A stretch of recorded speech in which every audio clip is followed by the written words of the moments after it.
Alors, je vous avais demandé et je vous avais indiqué que nous allons aborder durant cette semaine, dans un premier temps, la protection des personnes dans l'univers numérique, et puis on abordera aussi la protection des biens immatériels, qui sera donc notre prochain chapitre.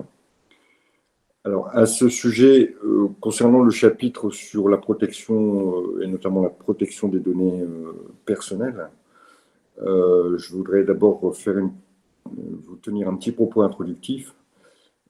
D'abord concernant l'avènement de cette nouvelle donne juridique, dans le sens où est entré en vigueur en 2018 ce qu'on appelle le RGPD. C'est un règlement européen qui est consacré à la protection des données personnelles, bien sûr sur Internet principalement, mais plus globalement à l'espace numérique tout entier. Donc ça va effectivement des données que vous pouvez transmettre lors d'une inscription sur un réseau social, par exemple, mais aussi à la tenue de fichiers informatisés par certaines structures. Je pense à la tenue de fichiers clients ou de fichiers patients ou à la tenue d'un fichier de santé numérique, par exemple, un fichier numérique de santé. Donc tout ça sont des choses qui sont nouvelles aujourd'hui et qui n'avaient pas été forcément visées par des dispositions juridiques spécifiques à ce nouvel environnement numérique qui entoure pratiquement chacune de nos activités, qu'elles soient professionnelles ou personnelles. Alors, la France avait avant l'entrée du RGPD en 2018, avait une législation qui soumettait à une autorisation de la CNIL, donc la Commission nationale d'informatique et liberté, soumettait la tenue d'un fichier. À partir du moment où vous étiez en train de faire un fichier informatique, vous aviez l'obligation de le déclarer à la CNIL et donc d'en obtenir une autorisation. Alors le RGPD a inversé un peu les données et n'oblige plus les personnes physiques ou morales qui tiennent un fichier numérique à le soumettre à une autorisation de la CNIL. Mais, cependant, pèse maintenant sur eux un certain nombre d'obligations et donc aussi permet à la personne qui transmet des données d'exercer un certain nombre de droits. Et à défaut, maintenant, ce n'est plus un régime d'autorisation, mais plutôt un régime de sanction qu'on a mis en place. À défaut, la personne qui a tenu un fichier et qui ne s'est pas conformée aux dispositions du RGPD se verra sanctionnée avec des amendes financières qui sont très lourdes. Google peut en témoigner puisqu'il, je crois que c'était l'année dernière, il a été condamné à verser une amende de 5 millions d'euros parce qu'il ne se soumettait pas aux obligations nées du règlement européen de protection des données. Donc en 2018 est entré en vigueur ce nouveau règlement, d'accord, qui fixe un cadre, qui fixe donc un cadre juridique faisant peser sur les uns des obligations et permettant aux autres d'exercer des droits, d'accord, pour toutes les activités qui impliquent le recueil de données personnelles. Donc ça nous pose déjà un premier souci, c'est l'identification de ce qu'est une donnée personnelle. Et donc l'obligation pour certains d'en assurer la protection, etc., on verra, et les droits pour ceux qui donnent leurs données, volontairement ou involontairement, le droit à l'information, à l'oubli, etc. Et pareil, on verra les différents droits que l'on peut exercer quand on a transmis des données personnelles. D'abord, la première chose qui serait intéressante de voir, c'est est-ce que vous pouvez me dire parmi les exemples que je vais vous citer, quels sont ceux qui relèvent des données personnelles et quels sont ceux qui ne relèvent pas des données personnelles? Par exemple, si je vous disais, voilà, une entreprise où vous, en tant que diététicien, vous allez devoir recueillir le poids de vos patients. Est-ce que le poids de vos patients, selon vous, est une donnée personnelle? Le poids et la taille. Alors, imaginons, est-ce que le poids et la taille est une donnée personnelle?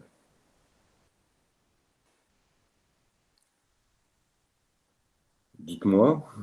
Oui, non. Alors, a priori, oui, oui, oui.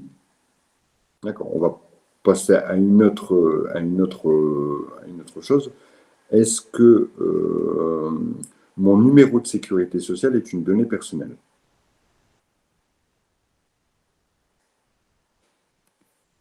Alors, selon vous. Non, non. Ok. Ben, c'est très bien parce que c'est tout l'inverse. D'accord? Bon, je vous avoue, hein, ce ne serait pas très marrant si vous connaissiez toutes les réponses. Alors, une donnée personnelle se qualifie comme une donnée qui permet d'identifier la personne. D'accord? La donnée personnelle est une donnée qui permet d'identifier la personne. Est-ce que mon poids permet de m'identifier? Est-ce que si je vous dis je pèse 80 kilos, vous savez que je m'appelle Jérôme Brassard? Non. Donc le poids seul, on s'entend bien, hein, le poids seul, si vous deviez consigner dans un registre informatique le poids de chaque patient, sans bien sûr avoir à côté le nom du patient, non, mais juste pour avoir, je ne sais pas moi, un traitement statistique des patients qui viennent vous voir, ou indiquer l'IMC, hein, par exemple, de votre patient. L'IMC d'une personne ne permet pas d'identifier la personne. Le nom plus l'IMC permet d'identifier la personne. Ce n'est pas l'IMC, mais c'est bien le nom qui permet d'identifier la personne. Par contre, le numéro de sécurité sociale, c'est un identifiant unique pour chaque personne. Par conséquent, le numéro d'identification, le numéro de sécurité sociale, au même titre que le numéro d'un compte bancaire, permet d'identifier la personne. Une adresse, évidemment, un nom, un prénom, évidemment, ça permet d'identifier une personne. Donc voilà ce qu'il faut que vous reteniez, c'est que les éléments informatiques qui permettent d'identifier, les données qui permettent d'identifier une personne sont des données personnelles. Les données qui ne permettent pas à elles seules d'identifier la personne ne sont pas des données personnelles. Et donc, on ne rentre pas dans le champ d'application des dispositions du RGPD. D'accord? Donc, première chose qu'il faut qu'on se mette en tête, voilà. Une donnée personnelle, c'est quelque chose qui permet d'identifier une personne. Alors, on va regarder les différents exercices que l'on vous proposait, les différents petits textes et questions qui sont accolés au texte, et ça va nous permettre d'identifier, et moi, ce que je vous conseille de faire pour ce chapitre, c'est de vous faire une fiche. Ce que vous avez besoin de retenir, c'est d'abord quel est le cadre juridique, et je viens de vous le dire, c'est le RGPD, donc le Règlement général de protection des données. Allez, si vous voulez flamber, vous dites qu'il est entré en vigueur en France en 2018. Donc c'est un règlement européen applicable dans tout l'espace européen, aux entreprises bien sûr européennes, mais aussi aux entreprises qui proviennent des pays tiers à l'UE, mais qui ont une activité dans l'UE.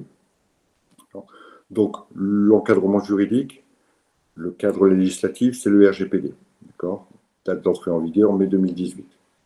Le RGPD, donc c'est un encadrement juridique qui permet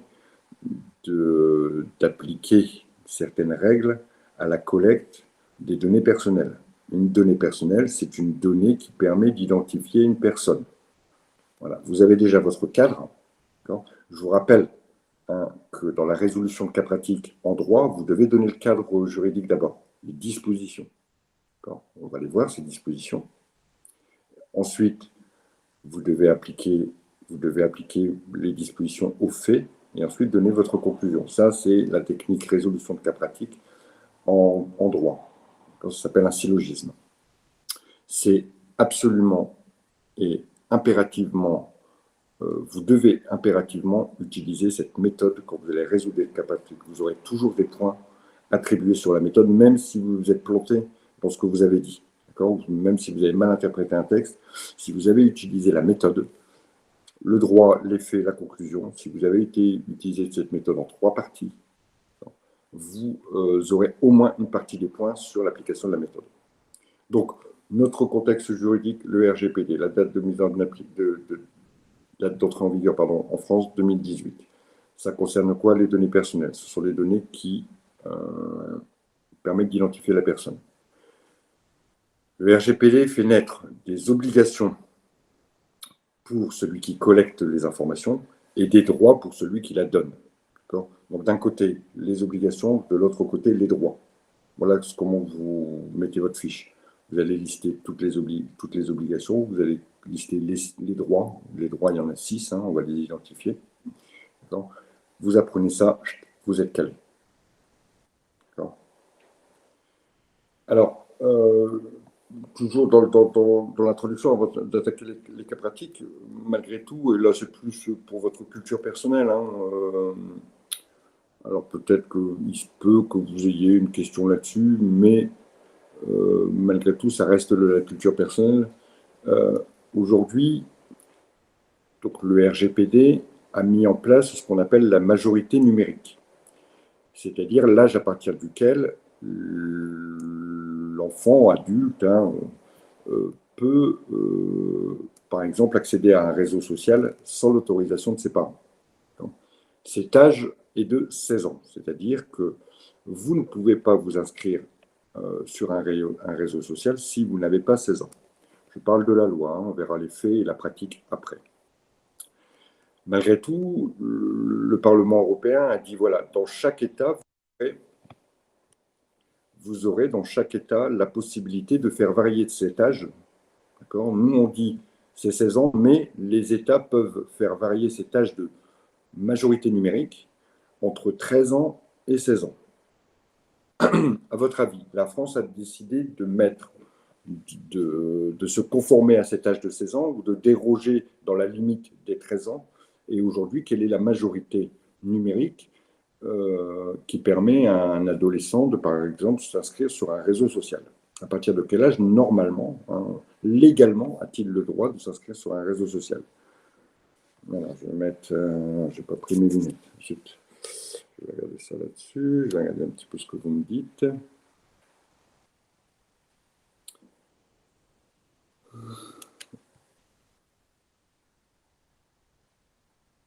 Alors, Fofana nous propose 13 ans. Rosie nous propose 15 ans, si je vois bien.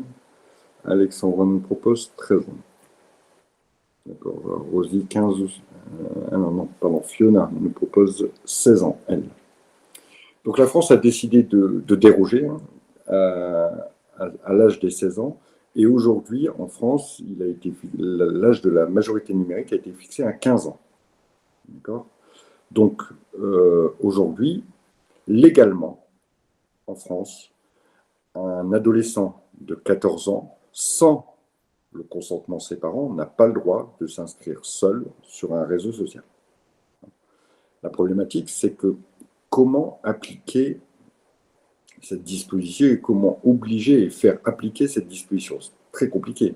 Une enquête que j'ai lue il y a quelque temps a montré que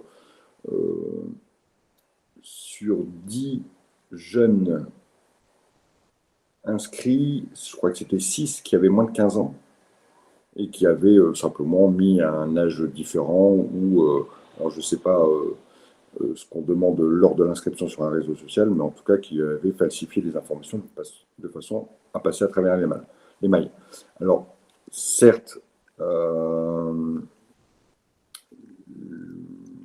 droit devrait s'appliquer, mais comment voulez-vous qu'un réseau social puisse, de manière tout à fait sécurisée, de manière imparable, conditionner l'inscription à ce même réseau à l'âge de 15 ans? Comment recueillir la preuve que le gamin a bien 15 ans? Compliqué quand on est derrière un ordinateur. Alors, envoyer une photocopie de la pièce d'identité, bon, vous pouvez très bien envoyer la photocopie de la pièce d'identité d'un autre camarade. Alors, il est là le problème, car lors de l'inscription, le jeune met l'âge qu'il veut. Voilà, oui, voilà. Alors, mais comment pouvoir contrôler ça et quel système on peut mettre en place de façon à avoir ce contrôle et de façon infaillible sans qu'on puisse le détourner? Alors c'est un peu facile, je trouve, de mettre en place une loi en sachant qu'il sera complètement impossible de la faire appliquer. D'accord. Et aujourd'hui, alors je ne suis pas pro réseaux sociaux, bien au contraire, mais aujourd'hui, je vois mal comment Facebook pourrait mettre en place un système qui soit infaillible. Alors, sans doute qu'on y arrivera avec les avancées technologiques, mais ça me paraît un peu compliqué. Donc voilà, donc vous savez, majorité numérique en France. Alors, au niveau européen, il a été décrété que ça ne pourrait pas, que ça devrait être aux environs des 16 ans, mais avec une marge de manœuvre pour les États qui va de 13 ans à 16 ans. Quand certains États ont décidé d'y déroger à cet âge de 16 ans et d'utiliser leur marge de manœuvre, et c'est le cas de la France, puisqu'elle a fixé l'âge de la majorité numérique à 15 ans. Ça, c'est une première chose. Maintenant, regardons un petit peu les textes qui nous étaient soumis de façon à pouvoir construire ce tableau, ce tableau de résumé du cours en 2 colonnes. Je vous rappelle les obligations et les droits. Le droit de l'internaute, droit de la personne qui a fourni des informations et obligation de celui qui a recueilli les informations. Alors, voyons, je vais projeter le premier texte, d'accord? Et puis, alors, j'espère que vous les avez au moins un peu survolés, mais dans tous les cas, on va les traiter ensemble et on va répondre aux questions ensemble. Hop, c'est parti. Alors, par contre,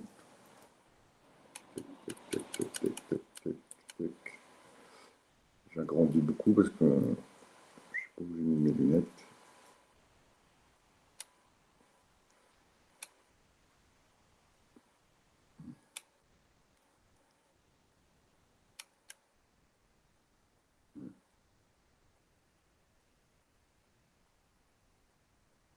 Voilà donc le premier texte.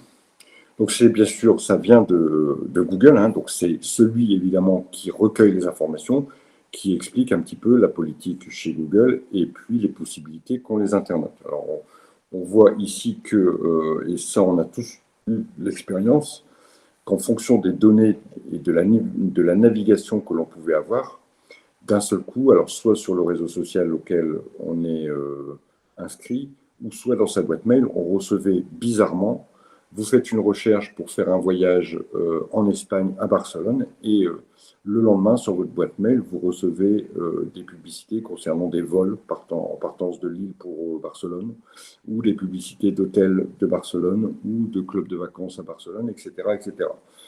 Et bizarrement, bientôt, votre Facebook est en espagnol. Comment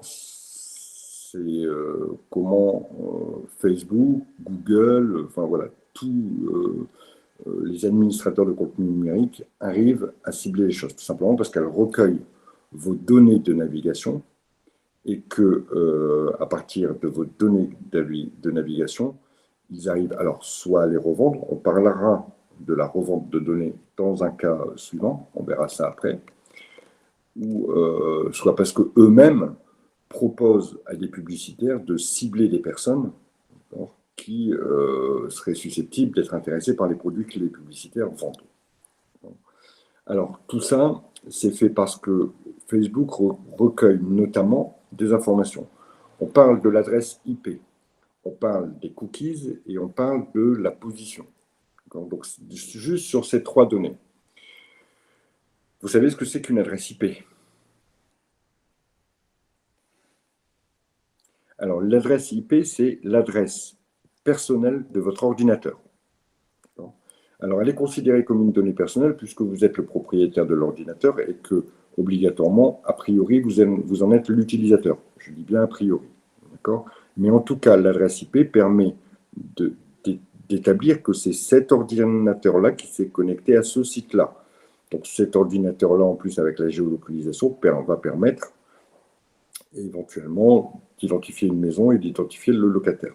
Donc là, c'est plutôt le fait de la combinaison des informations qui vont permettre l'identification d'une personne. Savez-vous ce que sont maintenant les cookies?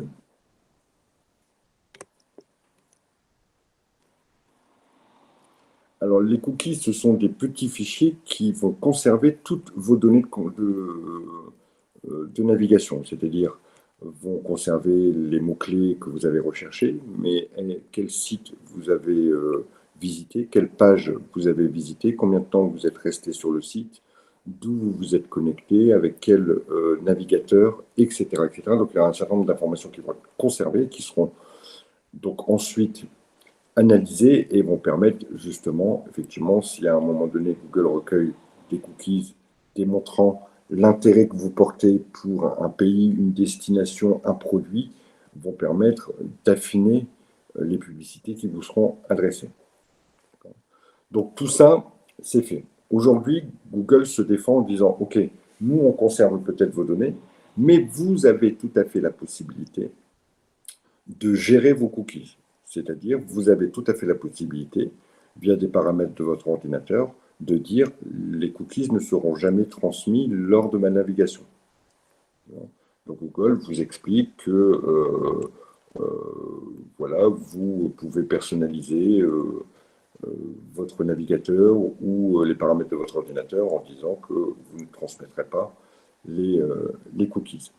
Donc voilà ce que nous dit en substance l'article, d'accord? Et regardons les questions maintenant qui nous sont posées. Alors, quelles sont les données personnelles collectées par Google? Bien sûr, on vient juste d'en parler, hein, parce que je vous ai un peu résumé les choses. Les données personnelles sont les données de navigation, mais aussi les données de géolocalisation et l'adresse IP de votre ordinateur. Et ceci, à quelle occasion? À chaque fois que vous allez vous connecter via le moteur de recherche Google et que vous allez bien sûr faire une recherche, cette recherche va être conservée et transmise à Google. Pouvez-vous limiter le recueil de ces informations? Oui, on peut le faire. D'abord, parce que Google, dès que vous vous connectez, vous demande si vous voulez, vous informe que vous allez transmettre un certain nombre d'informations et que ces informations vont être conservées par Google. Donc là, il y a ce devoir d'information qui est bien mis et vous indique que, clairement que vous pouvez, et ça va répondre un petit peu aux deux autres questions, que vous pouvez ne pas accepter de donner vos informations.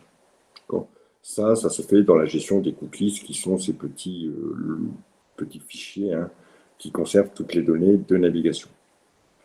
Donc, pour quelles raisons Google vous demande-t-il d'accepter la règle? D'accord.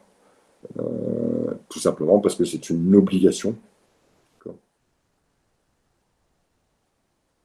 Pas obligatoirement, a priori, pas obligatoirement, vous n'aurez pas forcément de limite d'accès. D'accord. Bon, alors, dans certains cas, vous aurez des limites, on verra après dans quel cas. D'accord.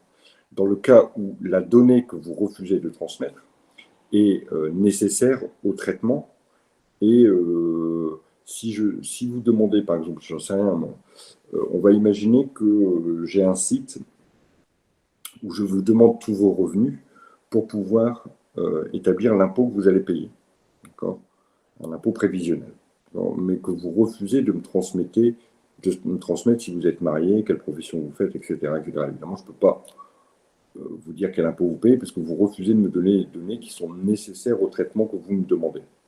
Donc, dans ce cas-là, oui, mais a priori, alors après, je ne suis pas dans les arcanes de tous les sites internet et de Google, a priori, même si vous n'acceptez pas les cookies, de transférer vos cookies, a priori, vous aurez quand même accès au site internet. Alors, pour quelles raisons, je reviens sur la dernière question, et ça va déterminer notre premier droit que vous allez mettre dans la colonne droit des personnes qui transmettent leurs informations, ou des personnes qui naviguent sur Internet. Pour quelle raison Google demande-t-il d'accepter de cette règle? Tout simplement parce que vous avez le droit, et donc pour Google c'est une obligation, vous avez le droit d'être informé.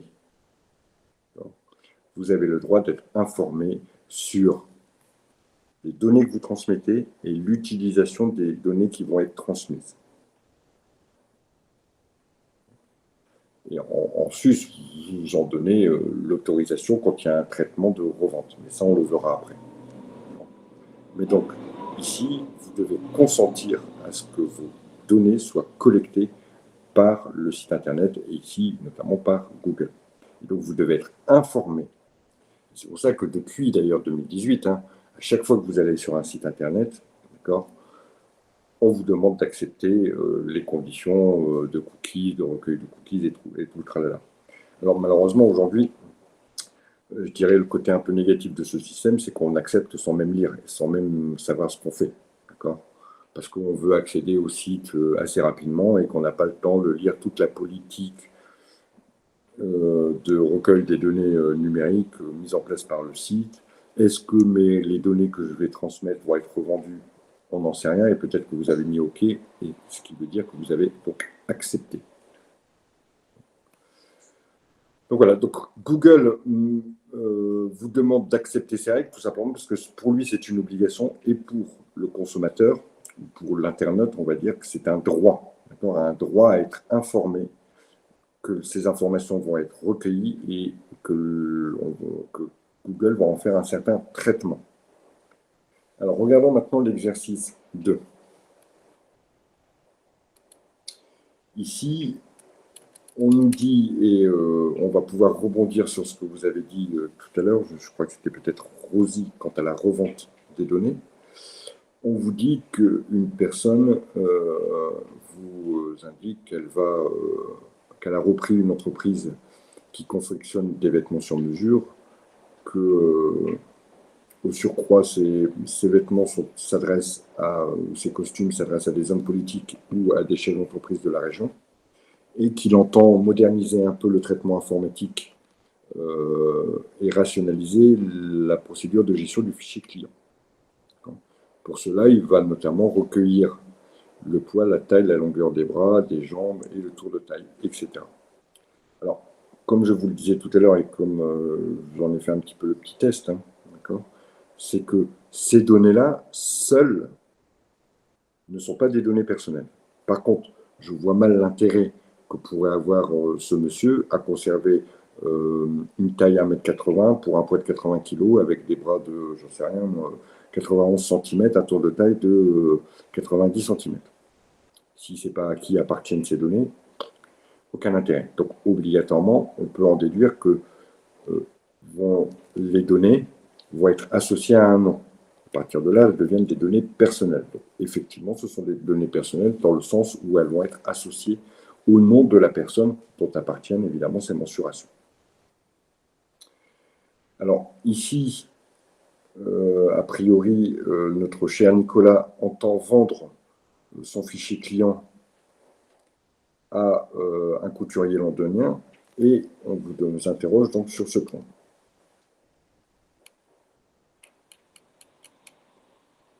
Alors, ici, il a l'obligation, quand les données vont être revendues, de recueillir le consentement et donc l'autorisation de chacun des clients.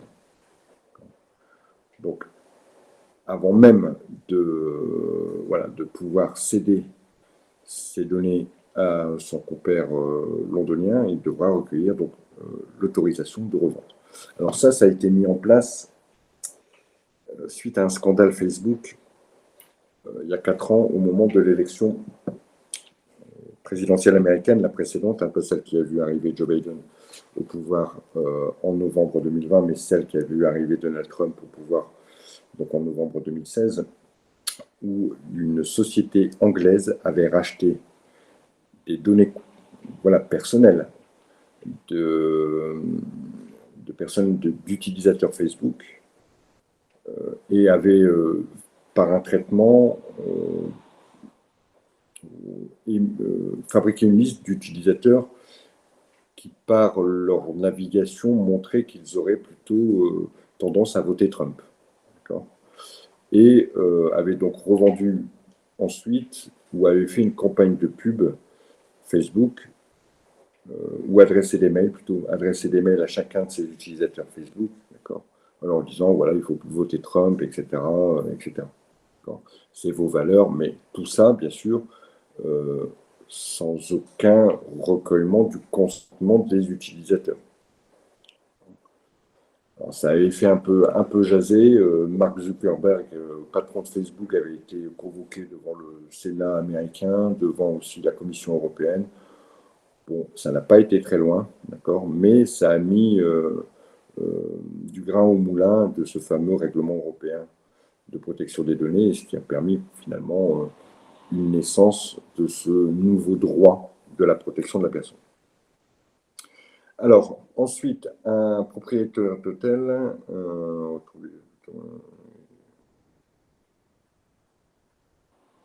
si vous décidez de ne plus vouloir figurer dans un fichier, est-ce que vous en avez le droit et comment globalement ça va se dérouler? Alors ici, ça fait référence au droit à l'oubli. Vous avez la possibilité de vous faire retirer de tous les fichiers informatiques, bien sûr, même si vous avez consenti à laisser vos données préalablement. J'entends par là que la personne qui a recueilli vos données devra supprimer toutes les données qui vous concernent, bien sûr, sur votre demande. Donc ça, c'est un droit pour l'utilisateur, c'est le droit à l'oubli.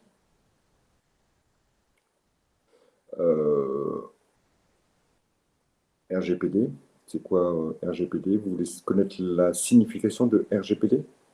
Ou est-ce que vous voulez savoir si c'est un droit issu des dispositions du RGPD? Si c'est ça, oui, c'est un droit qui est issu des...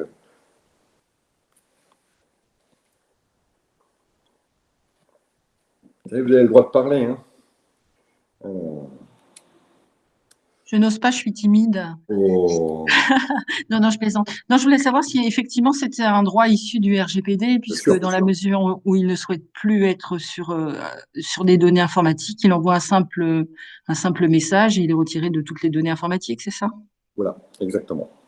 Donc, de toutes les données informatiques. Alors, imaginons que vous ayez des images de vous en train de faire la fête que vous avez postées malencontreusement sur votre Facebook et que vous désiriez ne plus voir apparaître, parce que ces images, elles vont apparaître vers Google, elles vont apparaître sur Facebook un peu partout. D'accord? Vous êtes en droit maintenant d'écrire à Facebook en disant voilà, je désirerais supprimer toutes mes données ou cette donnée-là. Et Facebook est obligé de supprimer la donnée. Alors bien sûr, si la donnée ne devait pas être supprimée, vous pourriez vous retourner vers Facebook, vers Google, vers tous les sites de ce type, en arguant bien sûr qu'ils ne respectent pas leur obligation de retrait et votre droit, donc votre droit à l'oubli. Donc, on a déjà déterminé deux droits, hein, le droit à l'information et le droit à l'oubli. Il y en a 6 du côté de l'utilisateur. Donc ici, alors, continuons sur les questions qui sont posées.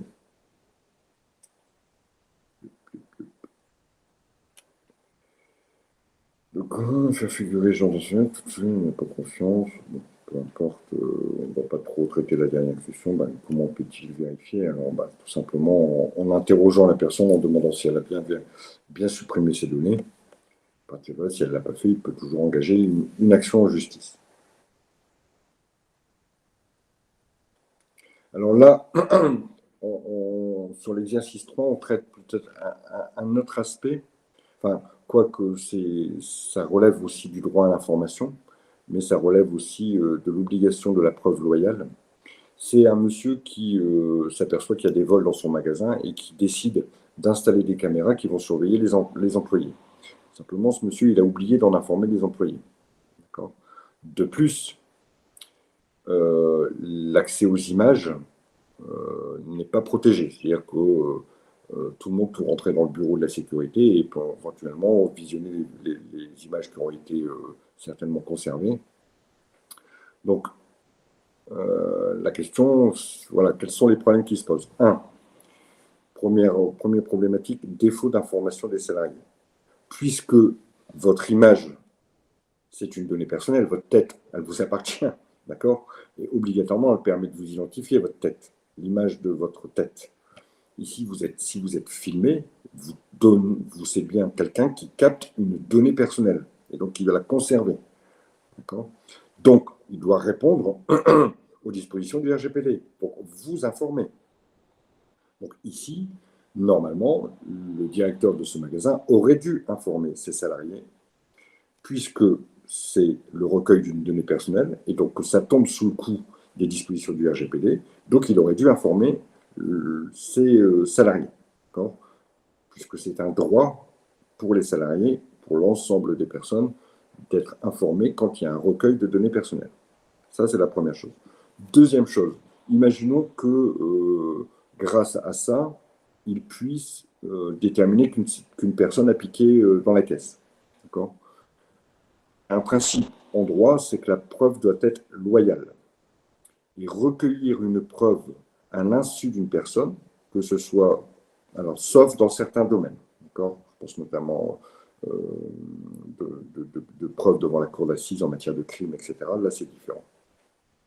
Mais ici, pour un simple vol ou pour même des faits, j'avais vu un arrêt de jurisprudence de la Cour de cassation, c'était un directeur d'une boîte qui pensait que son salarié allait fricoter un petit peu avec des boîtes qui étaient concurrentes et refiler des informations aux boîtes qui étaient concurrentes, et qui avait fait suivre ce salarié par un détective privé, prendre des photos, etc., etc.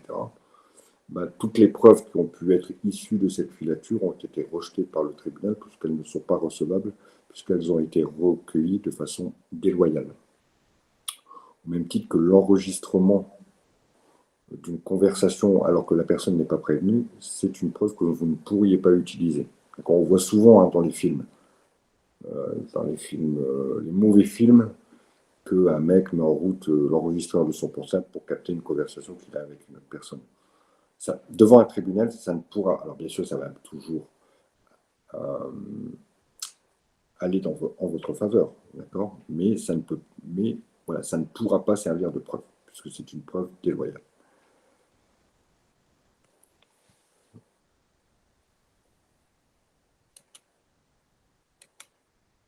Alors les entretiens sur les enfants officieusement. Bonjour. Je ne sais pas ce que vous voulez dire. Les entretiens sur les enfants officieusement. Lorsqu'on interroge des enfants illégalement aussi, c'est des preuves, on va dire, irrecevables. Ouais. Enfin, de toute façon, alors, si vous voulez parler, par exemple, de policier qui interrogerait les enfants, d'accord, l'audition des mineurs est strictement encadrée. D'abord, elle ne peut pas se faire sans un adulte, d'accord, autre que le policier, soit un avocat, et depuis très peu d'ailleurs, même si imaginons qu'un jeune de 15 ans ait été ramassé par la police parce qu'il est en train de, je sais pas moi, ou que les policiers pensent qu'il est volé un autoradio. Boum, il est ramené au commissariat, d'accord. Alors, il ne peut pas être mis en garde à vue, puisqu'il est mineur, mais malgré tout, il peut faire l'objet d'une rétention policière. Ce n'est pas une garde à vue, c'est une rétention policière. Malgré tout, les policiers ont l'obligation de lui proposer d'être assisté par un avocat, et même s'il le refuse, les policiers ont l'obligation de saisir le bâtonnier de l'ordre des avocats qui va nommer un avocat d'office. D'accord ? Et ensuite, les parents sont prévenus, etc. Donc, ensuite, les interrogations sont filmées, de façon à ce qu'effectivement, on puisse produire tout ça en justice. Et si ça n'était pas le cas, effectivement, ça ne pourrait pas servir de preuve.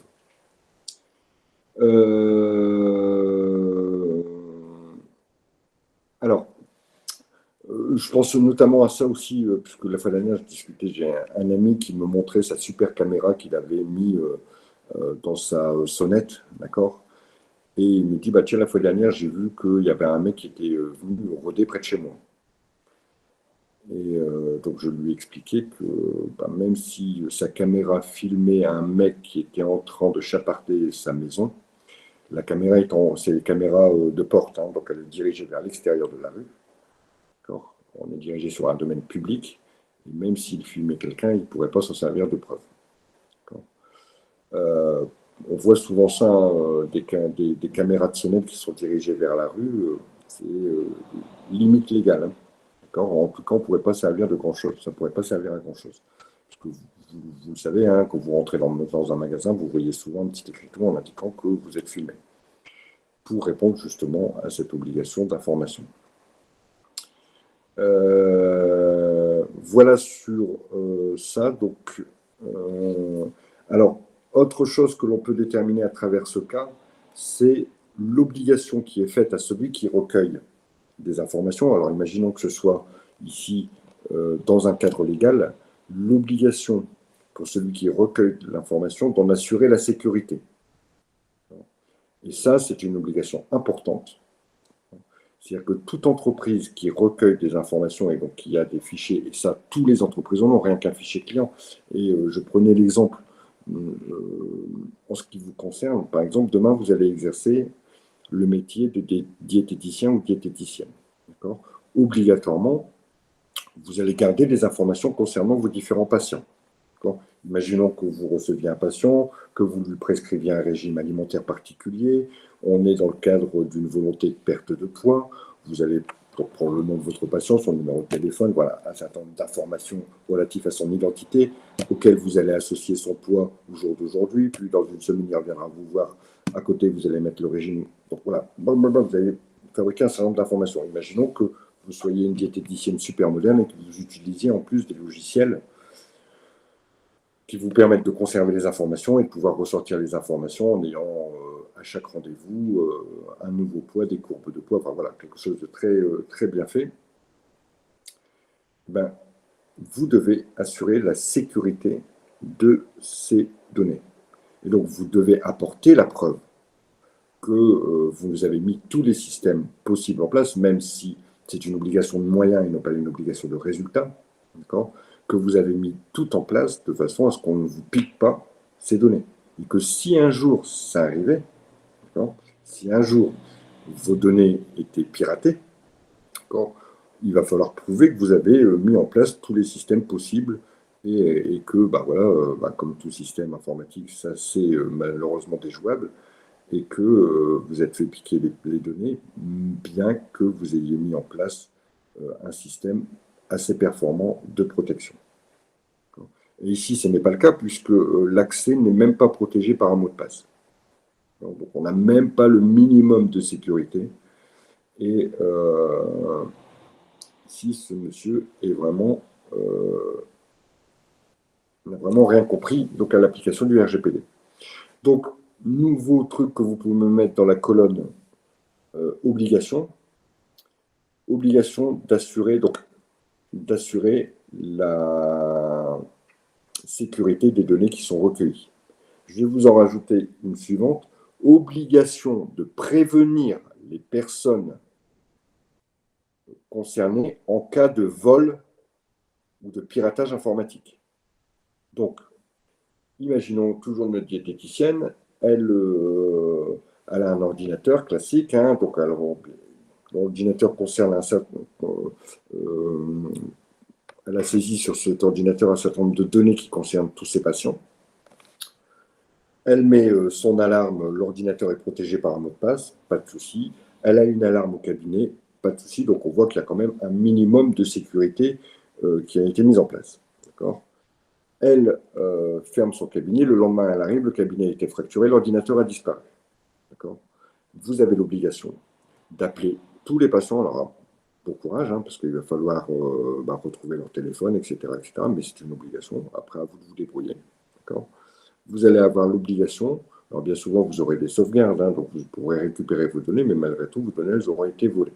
Donc vous avez l'obligation de prévenir chacun des patients concernés, de leur indiquer effectivement que leurs données ont été volées.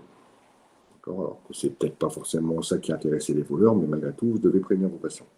Donc nouvelle obligation de sécurité, obligation d'informer chaque personne en cas de défaillance du système de sécurité ou en cas de vol ou de piratage des données.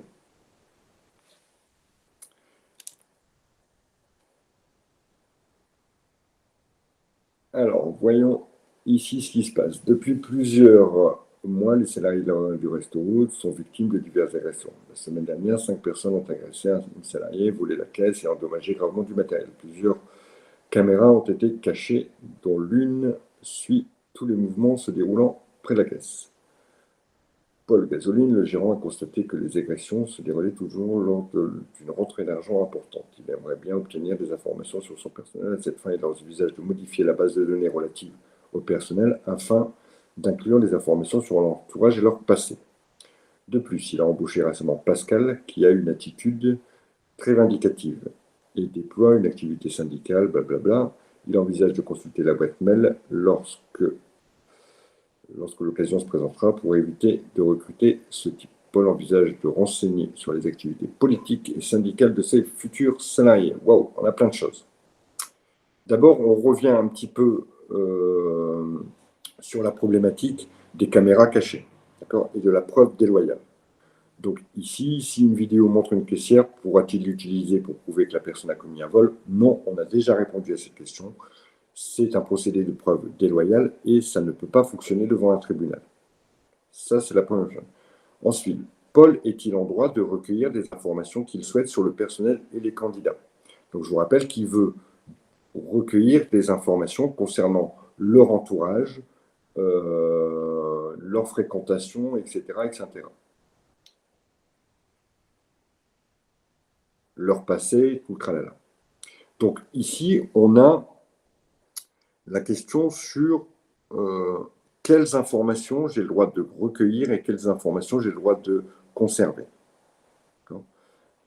On est d'accord que la personne vous dit « Ok, vous avez le droit de conserver, par exemple, mes cookies. » Je vous ai donné l'autorisation.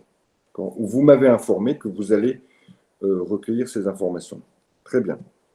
Mais maintenant, quelle est l'étendue, finalement, du droit que j'ai de recueillir ces informations? Bon, on imagine bien ici que l'employeur ne va pas avoir le droit de recueillir. Mais pourquoi? Pourquoi il n'a pas le droit de recueillir des informations sur le passé ou sur les fréquentations de ses employés? Alors, il a le droit d'avoir leur date de naissance, il a le droit d'avoir leur nom, prénom, adresse, numéro de compte en banque, numéro de sécurité sociale, mais il n'a pas le droit de savoir, par exemple, si ils ont des copains qui s'appellent X, Y ou Z, ou si dans leur passé, par exemple, ils ont été condamnés à une peine de prison pour X ou Y fait. Pourquoi il n'a pas le droit de savoir ça? Tout simplement parce que vous ne pouvez recueillir des informations que si elles nous sont nécessaires au traitement envisagé. On prend bien la formule. Vous ne pouvez recueillir des informations que si elles sont nécessaires au traitement envisagé. Le traitement envisagé. Quel est le traitement qui est envisagé? Le traitement qui est normal dans une société, le traitement des informations concernant le personnel, ça va être un traitement pour établir la paye, pour faire les différentes déclarations auprès des différentes caisses, ou pour faire encore établir le contrat de travail. Donc effectivement, j'ai besoin de recueillir des informations. Ou encore établir, par exemple, une prime d'ancienneté, s'il devait y avoir une prime d'ancienneté. Voilà. Donc, les informations concernant l'entourage et le passé des salariés ne sont pas nécessaires au traitement que je viens de vous citer. Par conséquent, elles ne peuvent pas être recueillies. Donc, ne peuvent être recueillies que des informations nécessaires au traitement envisagé, en fonction, bien sûr, du traitement. Hein. D'accord ? Ici, le seul traitement que peut faire un employeur, c'est en matière de paye. Donc, dans ces cas-là, il n'a pas besoin de savoir si les salariés ont fait précédemment de la prison. Bon. Ensuite, on vous dit quelles questions peut-il poser à ces salariés afin d'obtenir des informations sur leur entourage. Bon, on vient un peu de voir ça, et je pensais notamment à la consultation des boîtes mail des salariés. Alors il y a eu une véritable bataille juridique, évolution de la position de la Cour de cassation concernant la protection de la vie privée des salariés alors qu'ils sont dans un cadre professionnel. Je prends par exemple, imaginons que vous soyez diététicienne à l'hôpital de Lille. D'accord ? Vous avez un ordinateur. Ordinateur professionnel, évidemment. est-ce que votre employeur a le droit d'aller consulter votre ordinateur? Oui, il a le droit. D'accord? Puisqu'a priori, il n'y a rien de personnel, mais que du professionnel sur votre ordinateur. Toutefois, on le sait tous, vous pouvez une fois avoir mis un fichier, vous avez 1 heure de pause, vous vous mettez sur votre ordinateur au professionnel, et puis vous regardez vos photos de vacances. Vous avez mis ça sur une clé USB, et puis voilà, vous laissez la clé USB sur l'ordinateur, par exemple. Est-ce que votre employeur a le droit d'aller consulter la clé USB, à votre avis?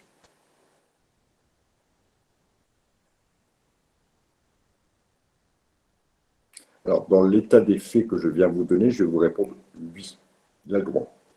Alors, vous allez dire, ouais, pourtant c'est personnel.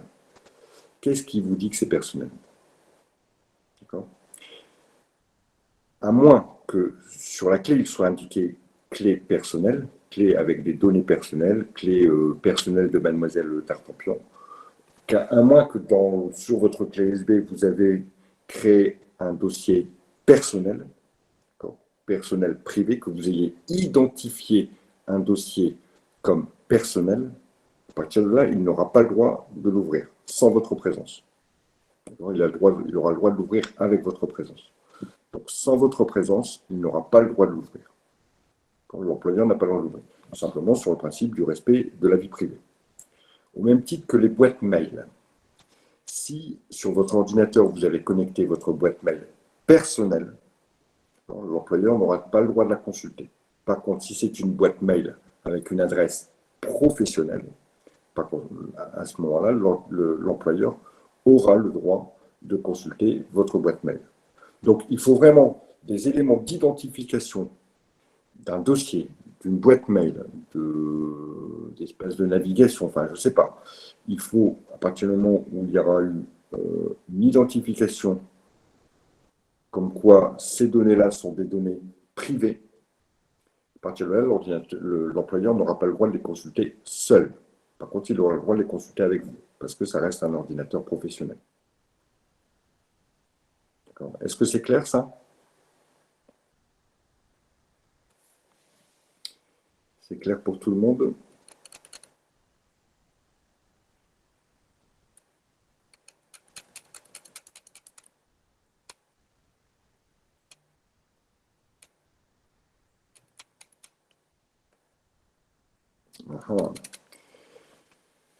Voilà, il va déjà être l'heure. Je ne vais pas commencer ça parce que j'espère que vous allez discuter, parce que ça va vous concerner. J'aimerais bien que vous le lisiez, que vous m'apportiez votre réflexion personnelle sur ce document, d'accord, relatif notamment à la santé. Vous voyez qu'on parle d'IMC, etc. C'est quelque chose auquel vous allez pouvoir être confronté. Regardez bien la date du document, il date de 2018. Je vous rappelle que le RGPD est rentré en vigueur au mois de mai 2018, donc c'est tout frais par rapport à l'édition du document. Donc, je crois qu'on se voit demain, peut-être. Il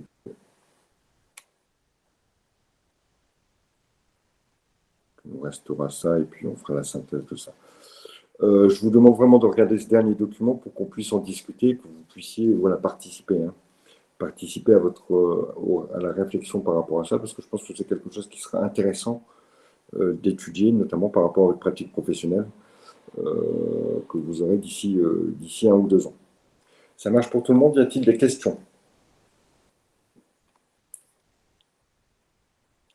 Pas de questions? Je vous ai trouvé bien mollasson aujourd'hui. C'est le début de semaine, c'est ça? Bon, on se voit, donc je sais plus, non, on se voit jeudi? Ok, bon, on se voit jeudi et vous me préparez ça, vous me lisez au moins l'article et puis vous essayez un petit peu d'y réfléchir. Ça marche pour tout le monde? Allez, on se voit jeudi alors. Salut!